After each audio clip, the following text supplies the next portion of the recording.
You going? Alright. Okay, the next thing we're going to do is, like, if you're actually using your VIA ports, VIA, I'm not sure what they say with that, then you'll actually check this box and it'll eliminate all the other ports on your computer. Otherwise, you're going to have to figure out which one's yours.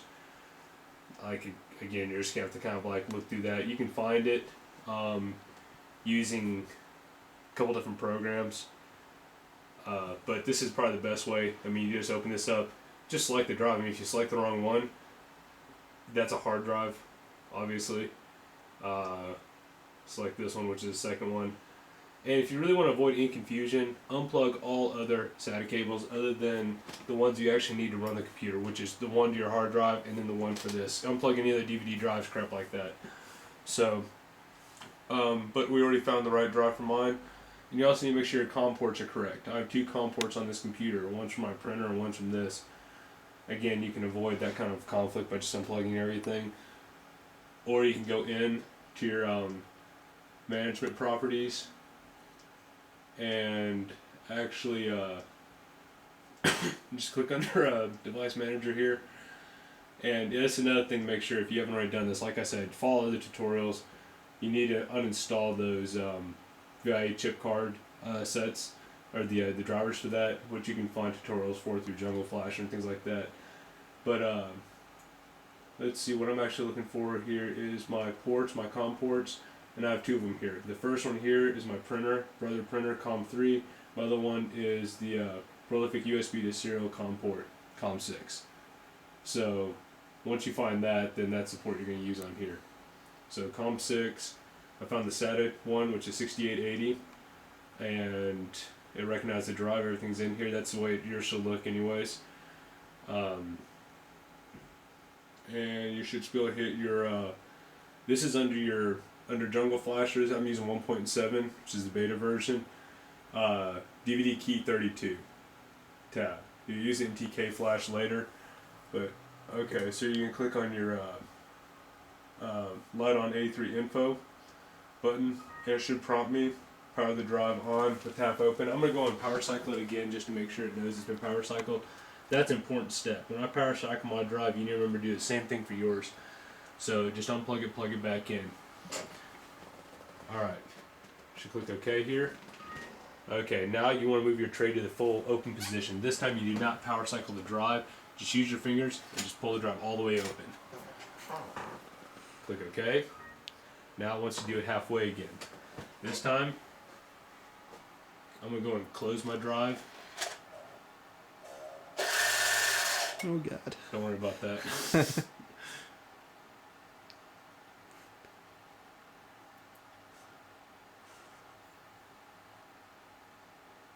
Come on.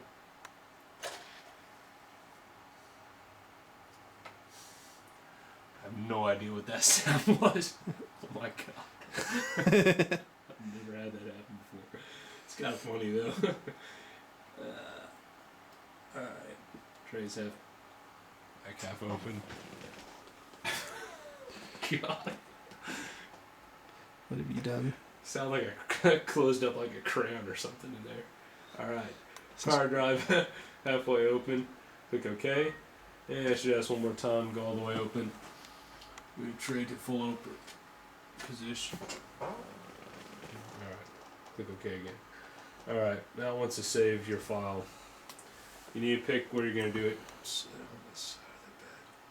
You failed last time. Okay, I'm just going to save it. I have a folder here for it. It's okay. I'm going to save it there. Now, it asks you to auto load here, which I'm not going to do. In fact, I am going to put my drive halfway open again, because I know it's going to need to be here in a minute. I'm not going to do an auto load. I'm going to hit no on mine because I haven't set it up to do auto load. What I'm going to do instead is load the firmware that I want, which in my case I'm doing Light Touch. And since I have the 8000 series, or whatever they call it, that's it. Then you're going to click spoof source to target. It's going to write your firmware over to it. Now go and save this file in your folder that you're doing whatever in. Yeah. Light CFW, save it there. Now you can go back to your MTK flash. Again, make sure your ports are still on there and everything. Now at this point, this is something that's really fun to do because I'm going to say this. This is the only Xbox I have left now. And I'm going to go and scroll back up down here and just make sure that when it read my key, I mean, F. The last one, I'm going to tell you, the last one didn't work out too well. It extracted this drive key. Now, one way to test this is after you copy that over, go to your DVD key again and click LO83 info again. It's going to tell me to do this stuff again. This I'm going to try a different way to see if this works. Go and click OK. Oh, actually, I'm just power cycling it, sorry. So, trace half open just like it was before. Click OK. Move tray to full position. Click OK. Go to back half open.